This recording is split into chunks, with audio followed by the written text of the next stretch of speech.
ആഗോള അയ്യപ്പ സംഗമം പമ്പയിൽ തുടരുകയാണ്. മുഖ്യമന്ത്രി പിണറായി വിജയൻ പരിപാടിയുടെ ഔദ്യോഗിക ഉദ്ഘാടനം നിർവഹിച്ചു. മന്ത്രിമാരായ വി.എൻ. വാസവൻ, വീണ ജോർജ്, കെ കൃഷ്ണൻകുട്ടി, SNDP യോഗം general secretary Vellappally Natesan, NSS പ്രതിനിധി M. സംഗീത് കുമാർ, തമിഴ്നാട് മന്ത്രിമാരായ ശേഖർ ബാബു, പഴനിവേൽ ത്യാഗരാജൻ, ഗോകുലം ഗോപാലൻ തുടങ്ങിയവർ ചടങ്ങിന്റെ ഭാഗമായി. നിക്ഷിപ്ത താൽപര്യക്കാർ സംഗമം തടയാൻ ശ്രമിച്ചെങ്കിലും സുപ്രീം കോടതി തന്നെ അത് തള്ളിക്കളഞ്ഞുവെന്ന് ഉദ്ഘാടന പ്രസംഗത്തിൽ മുഖ്യമന്ത്രി പറഞ്ഞു.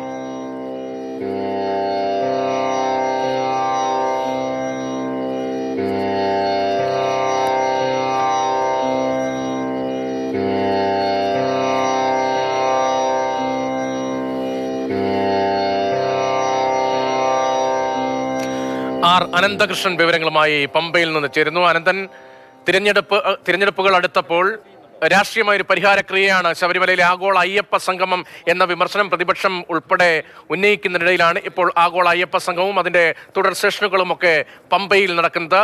മുഖ്യമന്ത്രിയുടെ പ്രസംഗത്തെ ഏത് നിലയിൽ വേണം കാണാൻ? വിമർശനങ്ങൾക്ക് അദ്ദേഹം മറുപടി പറയുന്നുണ്ടായിരുന്നു. എന്താണ് ആഗോള അയ്യപ്പ സംഗമത്തിലൂടെ ലക്ഷ്യമിടുന്നത് അടക്കമുള്ള കാര്യങ്ങൾ അദ്ദേഹം വിശദീകരിക്കുന്നുണ്ടായിരുന്നു.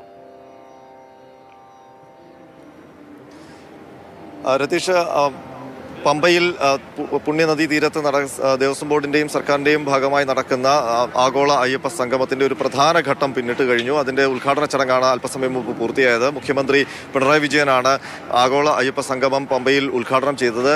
അദ്ദേഹം ഉദ്ഘാടന ചടങ്ങിന് ശേഷം മടങ്ങുകയും ചെയ്തു. ഇനിയിപ്പോൾ ചർച്ചകളടക്കമുള്ള സെഷനുകളാണ് നടക്കാനുള്ളത്. ഏതായാലും കൃത്യമായ രാഷ്ട്രീയ സന്ദേശം തന്നെയായിരുന്നു മുഖ്യമന്ത്രി പിണറായി വിജയന്റെ ഈ ആഗോള അയ്യപ്പ സംഗമത്തിലെ വേദിയിലേക്കുള്ള വരവും അതിനുശേഷം നടന്ന പ്രസംഗവും. അദ്ദേഹം SNDP ജനറൽ സെക്രട്ടറി വെള്ളാപ്പള്ളി നടേശനൊപ്പം സ്വന്തം ഔദ്യോഗിക വാഹനത്തിലാണ് ഈ വേദിയിലേക്ക് ഒന്നിച്ച് വന്നത്. അതിനുശേഷം തിരിതെളിയിച്ച് ഉദ്ഘാടനം നടത്തുമ്പോൾ ആ ഉദ്ഘാടന പ്രസംഗത്തിൽ ഉടനീളം അയ്യപ്പ ഭക്തർക്കൊപ്പമാണ് സർക്കാർ എന്ന പ്രതീതി ഉണ്ടാക്കാനാണ് അദ്ദേഹം ശ്രമിച്ചത്. മാത്രമല്ല, യഥാർത്ഥ ഭക്തർ ആരാണ് എന്ന് ഗീതാ വ്യാഖ്യാനത്തിലൂടെ ഗീതാ ശ്ലോകത്തിലൂടെ വ്യാഖ്യാനിക്കാനും അദ്ദേഹം ശ്രമിക്കുകയുണ്ടായി. ഈ ആഗോള അയ്യപ്പ സംഗമത്തെ എതിർക്കുന്ന പ്രതിപക്ഷത്തെ നിശിതമായി വിമർശിച്ചു. യഥാർത്ഥ ഭക്തരാണ് ഈ സംഗമത്തിന് പിന്തുണ അർപ്പിച്ച് ഇവിടെ എത്തിയിരിക്കുന്നത്. മറിച്ച് ഭക്തരുടെ കാപട്യം നിറഞ്ഞ ഭക്തരാണ് കോടതിയിലടക്കം പോയത്. സുപ്രീം കോടതിയിൽ നിന്ന് അത് തിരിച്ചടി ഏൽക്കുകയും ചെയ്തു എന്ന് അദ്ദേഹം പറഞ്ഞു. അതിനൊപ്പം തന്നെ ശബരിമലയുടെ വികസന കാര്യത്തെ ഊന്നി പറഞ്ഞുകൊണ്ടാണ് അദ്ദേഹത്തിന്റെ പ്രസംഗം മുന്നോട്ട് പോയത്. അതിൽ ശബരി റെയിൽപാതയും ശബരിമല വിമാനത്താവളവും, അതിൽ വിമാനത്താവളം ഉടൻ നടപ്പാകും. അടുത്ത ജനുവരിയോടുകൂടി തന്നെ സ്ഥലം ഏറ്റെടുപ്പൽ പൂർത്തിയാക്കും. ആ പൂർത്തിയാക്കൽ നടന്നാൽ ഉടൻ തന്നെ നിർമ്മാണ പ്രവർത്തനങ്ങൾ ആരംഭിക്കും എന്നതടക്കം അദ്ദേഹം സൂചിപ്പിക്കുകയും ചെയ്തു. കണ്ണൻ നായർ ഇപ്പോൾ എന്നോടൊപ്പം ഉണ്ട്. ഇതിൽ കൃത്യമായ രാഷ്ട്രീയമാണ് മുന്നോട്ട് വെച്ചിരിക്കുന്നത്. അതിൽ എല്ലാ സാമുദായിക സംഘടനകളെയും ഒന്നിച്ചു നിർത്താൻ, ഈ പമ്പയുടെ തീരത്ത് ഒന്നിച്ചു നിർത്താൻ മുഖ്യമന്ത്രിക്ക് കഴിഞ്ഞു, സർക്കാരിന് കഴിഞ്ഞു, ദേവസ്വം ബോർഡിന് കഴിഞ്ഞു. ഇതൊരു രാഷ്ട്രീയ പരിഹാരം എന്ന നിലയ്ക്ക് തന്നെയല്ലേ ഇതിനെ കാണേണ്ടത്? രാഷ്ട്രീയ പ്രായശ്ചിത്തം എന്ന് വേണമെങ്കിൽ പറയാം. കാര്യം പലപ്പോഴും SNDPയുമായി കുറേ ഏറെ നാളുകളായി ഇടതുപക്ഷം പ്രത്യേകിച്ച് പിണറായി വിജയൻ കൂടുതൽ അടുത്ത് നിൽക്കുകയാണ്. ഇപ്പോൾ KPMSന്റെ സംസ്ഥാന ജനറൽ സെക്രട്ടറി ഈ പരിപാടി കഴിഞ്ഞ് മടങ്ങുകയാണ്. നമസ്കാരം.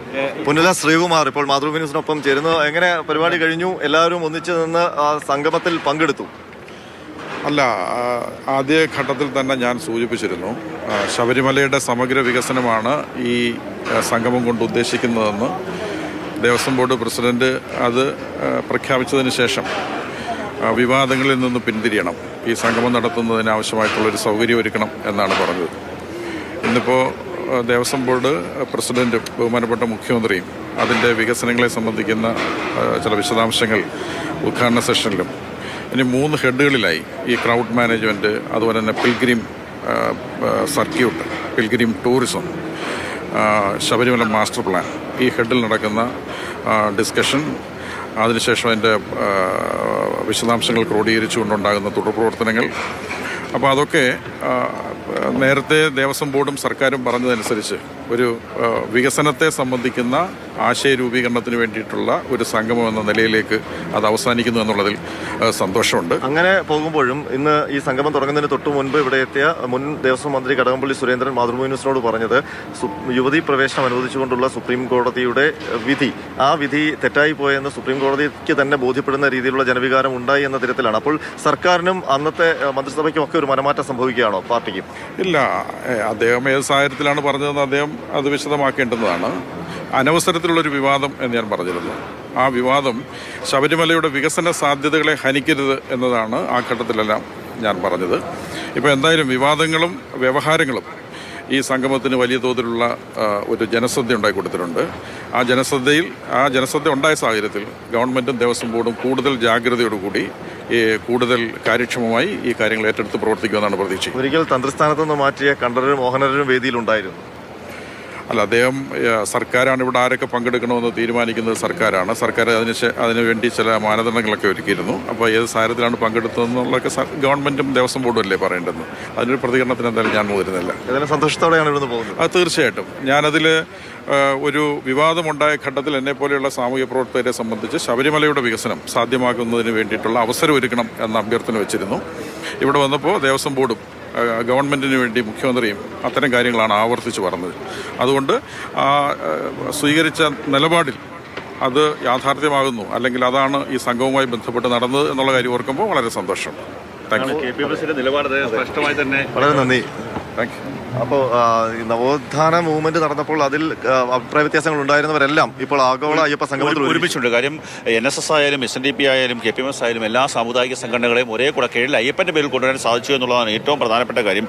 ഇന്ന് കൃത്യമായ ഒരു രാഷ്ട്രീയ കൗതുകമുണ്ടാക്കുന്നതല്ല, രാഷ്ട്രീയ ലക്ഷ്യത്തോടു കൂടിയുള്ള ഒരു പ്രവർത്തനം ഇവിടെ സർക്കാരിന്റെ ഭാഗത്തുനിന്നുണ്ടായി, പ്രത്യേകിച്ച് മുഖ്യമന്ത്രിയുടെ ഭാഗത്തുനിന്നുണ്ടായി. അതിൽ ഒന്നാമത്തെ കാര്യം, നമ്മൾ ആരും പ്രതീക്ഷിക്കാതെയാണ് മുഖ്യമന്ത്രിയുടെ കാറിൽ വെള്ളാപ്പള്ളി നടേശൻ, SNDP യോഗം ജനറൽ സെക്രട്ടറിയാണ് വെള്ളാപ്പള്ളി നടേശൻ. അവർ വളരെ കുശലങ്ങൾ പങ്കിട്ട് കാര്യങ്ങളൊക്കെ സംസാരിച്ച് വരുന്നു. അവർ ഒരുമിച്ച് ചിരിച്ച് അകത്തേക്ക് കയറി പോകുന്നു.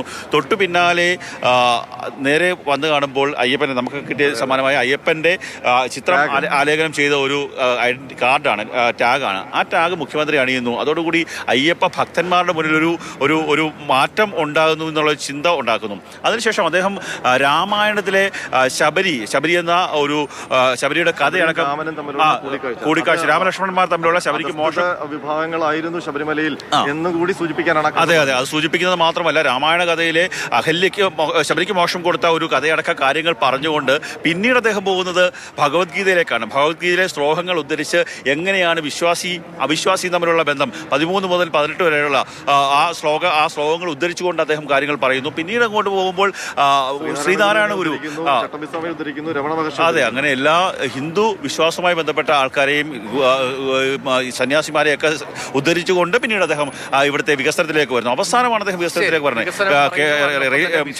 ഒരുപോലെ പറയുന്നുണ്ടായിരുന്നു മുഖ്യമന്ത്രി. ഗീതാശ്ലോകം, ഇപ്പോൾ കണ്ണൻ പറഞ്ഞ പോലെ ഗീതാശ്ലോകം ചൊല്ലി പ്രസംഗത്തിൽ മുഖ്യമന്ത്രി ഭഗവത്ഗീതയിൽ നിന്നുള്ള ശ്ലോകം ഉദ്ധരിച്ച് മുഖ്യമന്ത്രി പിണറായി വിജയൻ